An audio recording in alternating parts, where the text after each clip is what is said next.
we're called a person. Now, have you heard of the term an individual? A rugged individual? The wild West American man who doesn't need anybody? I think that's a definition of hell, because Father, Son and Spirit are a community at the beginning.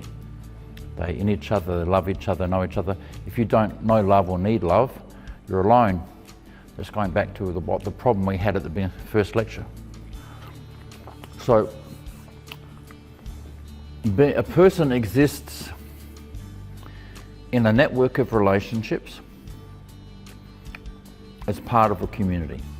Now, if I have a candle and hold up a candle and the light goes out from that candle forever and just keeps going out into space, we know that light never stops and it never gets a reflection back, does that candle ever know itself? No. We are only known as we engage with and reflect with others. Right? The nature of that engagement can be pretty horrible. We can be horrible to each other, or we can be loving to each other. Right? So the early church often used the idea of a candle or light. And on its own, a candle that's alone is not a person. Persons exist in families, connections, relationships, community. Now, in the Western world, we had this hang-on from Neoplatonism. We went through Neoplatonism in the Christian fish and Greek soup talk. Now, there was a guy called Boethius who, 1,000 years ago, post Aquinas, he defined a person as individual substance. Individual substance, I'm an individual of rational nature. My mind, me. But where have you gone? And where's community gone? It's all gone. So we understand a person exists in relationships, networks and forms of community, which is, for us, coming from the picture of the Father and the Son and the Spirit, and they're one. Now what we're going to do is just have a little talk about a person. So Phil, can you just come up here? Now maybe stand here, Phil. Okay, you just stand there like that. Now just look at me. Now I want you to tell me when I'm getting too close to when you can feel I'm in your space. About there, is that right? No, I can take more. No, yeah, you could. Okay, but when am I in your space? In my space. When am I when you can feel me in your presence? About here, yeah. So Phil's personal space is at about 2 meters. He goes through life and he can feel people in this space. Now, when you come in close, Phil is going to get a little bit uncomfortable, right? Okay, but when I get to about here, I'm outside your space, and he's got space to be. So we've all got this thing of our own person, and we've got this space around us, which is really the space we live in. Now what we're dealing with here is intriguing for me, because I love physics, so it's the field. The next thing that's intriguing to me is that this field stops. The only field I know in physics that stops is the strong nuclear force in the nucleus. All the other fields go out forever. So it's intriguing that you can work out this thing and you can go, I can feel it right there. Boom, he can feel it. So it's got this line, and I'm outside of him now, and I'm inside of his space now. I kind of feel it here somewhere. Yeah, how does that work? Now, we all know this intuitively. You know when someone's in your space or outside your space, and we don't know how that works. Just step outside his space so he's a bit more comfortable. Now, as that goes on, this has other ramifications, and I want you to take it on board because it becomes important when people have been through abuse. Right? So if I've been through abuse and I'm a little child, what I will do is try and push out to stop what's happening to me, but because I'm sort of powerless, I'll push out my boundaries And in my work with abused people, I've had to sometimes place the person on one end of the car park and keep walking and get to about 40 metres, and they go, yeah, you're outside my space now. Now, just ask yourself a question. How's that person inside a jumbo jet flying across the Atlantic? Very, very good. People all in this space, all confined, stuck like a sardine tin. How are they walking through a mall or a major shopping centre? People all over them. So to get to know yourself and the understanding of relationship, we've got this thing of our own space. So that's just something to put on the shelf and consider as we go through, and we'll build from there. So that's the person over here. And you can sit down now, it's all good. And so what we were doing was showing that when I got close to Phil, he could feel it. Couldn't you, Phil? Yeah. Right? And this is common to everybody. But the intriguing thing for me is the maths of the field, because fields that have a limit are fascinating, because that's like a force field. You know, it's intriguing mathematics that fields can stop. Anyway, so when you get to meet somebody and when you engage this space and you feel comfortable in this space, and then when you can become sharing their core, that's an intoxicating feeling. That's intimacy. It's beautiful. That's what Father, Son and Spirit live in. The Father is in the Son is in the Father's in the Spirit's in the Father. The Spirit and the Son are in each other, and yet they're still distinct. So they're fully distinct and fully in union. So the path down here probably requires some things, doesn't it? It probably requires virtues to do things nicely to each other. If I'm coming down here and I suddenly become captain abusive, and I become horrible, do you think that's going to progress to intimacy? No. But are we meant to progress to intimacy? Maybe God doesn't want that. The love with which you love me will be in them. So with Jesus penetrating through into the creation, sideways going through each of us is the love with which the Father loved the Son, and yes, it will form community. Oh my goodness. But Bruce, yes, well Bruce, I've got all this horrendous little behaviour running in me. And if I'm a person like that with all this horrendous behaviour running on the inside of me, what's that going to do in going down to become one with somebody? Had the phone call this morning, didn't we? Good, bad shuts off our relational life. Both people shut off. I want to assess you, you're good or bad or right or wrong, and they're assessing you, you're good, bad, right, wrong, and any understanding of emotions, needs, values, experience, and in fact, intimacy is gone.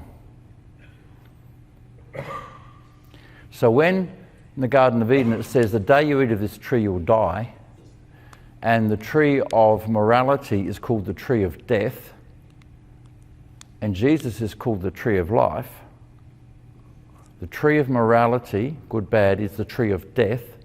It's death to your relationships because you can never fully come down and know intimacy.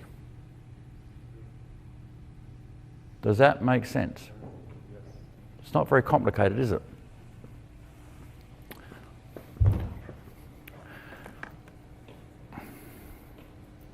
Now, this gentleman today was in pain, and this wife today was in pain, and they're accusing each other. And one partner was accusing the other of, you've had the affairs, and the other one said, yeah, I've had the affairs because of you. There's no self-responsibility.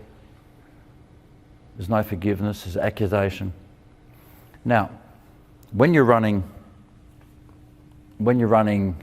your internal mess, right, and you've got the accuser accusing everything that's going on, a really good way to stay locked there and not get out of it is to maintain a lack of self-responsibility. So a really good way to pour super glue into the lock so it can't move, a really good way to mess it up properly is to have no responsibility. And yet, when you come back to the Father and the Son and the Spirit, does the Father love the Son? Yes. Does the Son love the Father? Yes. Are they responsible for themselves? Yes. Are they responsible to each other? Yes. Are they responsible for themselves? For me, and two for you. But when we get tangled as humans with our personhood process, we don't do that. We make you responsible for me at all sorts of levels. And the moment I've done that, I've handed away the keys by which anything might work sensibly. So we're going to come through some of these little personhood things first, and we'll just start looking at these. And what we can have is disordering of responsibilities.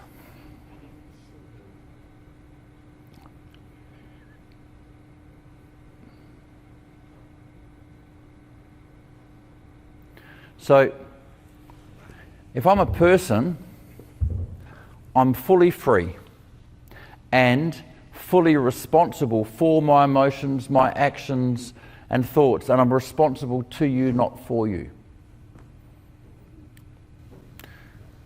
When we were driving here today, Zoe said something. What did you say, Zoe? I something you? About my driving? What did you say? Not scare you, but you used the word. Anyway, freak me. Yeah, you freak me, Daddy. Yeah, and I said, darling, I'm a stimulus for you. I can't freak you. Freaking, you feel. I said, better language is you feel freaked by my behaviour, but I can't freak you. The moment you hand away your emotions to someone else, you begin to lose yourself. Your emotions are yours and they're sacred. You are sacred, and what you feel is sacred. I can be a stimulus to you, like I've just been a stimulus to Zoe, and I was giggling when she said it. It was so good. So I can be a stimulus to you, right? But I'm a stimulus, but then you have your emotions, right? Now, I can't cause those emotions. If you have a kid who grew up with a high-speed rally driver, they drive with me and go, no, you just drive normally, right? You have a kid who grows up with a granny, they're the opposite, right? So the stimulus can be the same. The emotions felt belong to the person. You with me? And that's the same for every part of our life. This doesn't give us grounds to behave badly with people because we are responsible to them, to love them, but we're not responsible for your emotions. Now, I can be a stimulus, but I'm not the source of your emotions. And we can be a very nasty stimuli to each other too. We can be horrible to each other, and sometimes intentionally. Now, when you move into this thing, this is is it the Kaplan abuse diagram? And it's a very good thing because it's a non-personhood definition. When we want to hurt people, we say, I'm not responsible for hurting you, right? I'm not responsible, you made me do it. If you hadn't done that, I wouldn't have done that to you. I'm not responsible for what I do.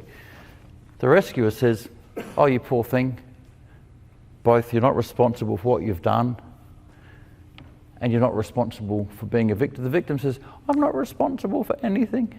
I can't fix anything. I'm not responsible for my life. Now we all run around those to some level.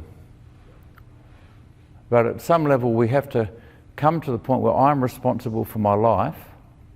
I'm responsible for what I think. I'm responsible for what I feel. I'm responsible for what I do. And I'm responsible to you and not for you. So in the chat with the person on the phone today, they were saying, I don't know that I can forgive my spouse, my partner. Don't know if I want to. Well, what do you want to do? What do they want? Where are you going with it? And personhood, and these are very sort of slow introductions, personhood, if you're doing it, is laced with self-responsibility. And while I'm laced with self-responsibility, I'm not required to fix myself. We come back and hold in us what we said before, that Jesus is in you, the love of the Father is in you, and they give you what you don't have. So you say, well, what's the link between my self-responsibility and them here? Our line there is asking for help. Holy Spirit, please take what Jesus has and share it with me here, because I haven't got it. I don't have the capacity to do what's required, A, B, C, D. I don't have any capacity there. I'll take responsibility I can, and I can do that because A, you love me, you hold me, I'm included, you've accepted me, so the accusing's gone. I can start there, but I don't have the strength in myself, and you don't have to. Remember Jesus' first command we went through yesterday was, let me love you. His command isn't get your stuff ready for God. His command isn't clean yourself up. His command isn't be good or do this. He says, no, let me love you. That the love with which Dad loves us might be in us and might flow. Now, if that's flowing, things start sorting out. So we do have choice. And we can have agreements with darkness all the way through where we don't want to change, don't want it. We don't have to have the strength to change. We just have to choose. Holy Spirit, I don't want to be involved in whatever that is anymore. I ask, please, that you sort that out and bring me what Jesus has for that. And this is our internal walk, and we keep growing that way. But when I become a Christian, isn't everything meant to be just all fixed? Yeah, but then where's personhood? Bruce, you are who you are because you've done what you've done, and I'll meet you there and we'll walk out together. But can't you just, erase that whole thing and, yeah, but what happens to you as a being? What happens to who you are? Well, what do you mean? I actually want who you are. I want your person. But for my internal accusing and sense of morality, it'd be much better if you just erased it. Yeah, but why are you scared of going down here, Bruce? Why are you scared of facing yourself? I just am. Well, I think you're scared because A, you've got accusing going on, right? And B, you don't realise that if you drop through your black hole, you'll meet me. You don't realise that I've come to tabernacle in your flesh and I'm at the very, very, very bottom. And if you drop through, you'll meet me. But I don't want to go near that. That's okay, we'll get you there. So how can I walk with Jesus on the inside if I'm not going to be self-responsible? Because the whole time it's your fault. If you hadn't done that, Trevor, I wouldn't have done this. And Ryan, if you hadn't done that, I would have. And, Jim, if you hadn't sorted that out. And Wes, if you hadn't, we can accuse, and devolve responsibility out of ourselves. I mean, it started in the garden, right, Bruce? Lord, the woman you gave me. Yeah, Lord, the woman you gave me. Yeah, exactly. The woman you gave me, even though I've been working with her, on her with Satan for all this time to get her to actually eat the fruit. So I've lied about it even in that situation. Self-deception. Now,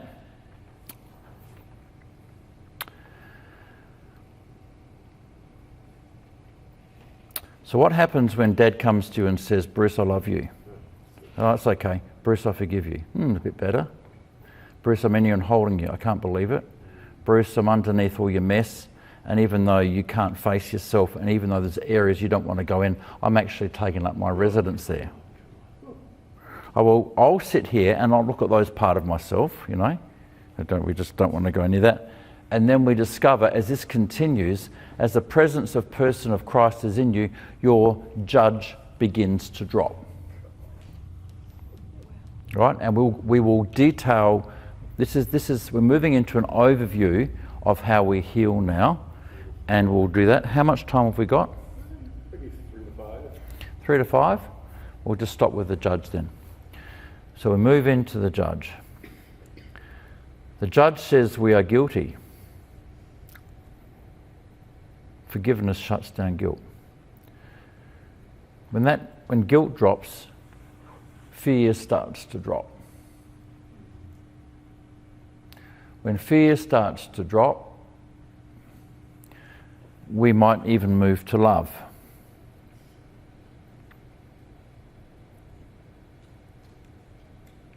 Now, inside our brain, and we'll talk more about this in detail, we've introduced it in the earlier lectures, you have a switch between love and fear in your brain.